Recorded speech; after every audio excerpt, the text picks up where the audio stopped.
பாண்டிய மன்னர் தன்னிடம் அதிக செல்வ செழிப்பு உள்ளதையும் தன் ராஜ்யத்தைக் கண்டு அதிக கர்வம் கொள்ள ஆரம்பித்தார். அப்போது தன் ராஜ்யத்திற்கு படைபலத்திற்கு குதிரை வாங்க வேண்டியதாக இருந்தது. குதிரை வியாபாரியை அழைத்து வர சொன்னார் மன்னர்.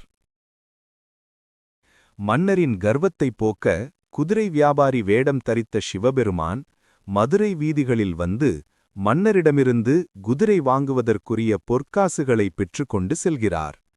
காட்டில் வாழும் நரிகளைப் பிடித்து குதிரைகளாக மாற்றி பாண்டிய மன்னரிடம் ஒப்படைத்தும் விட்டு செல்கிறார்.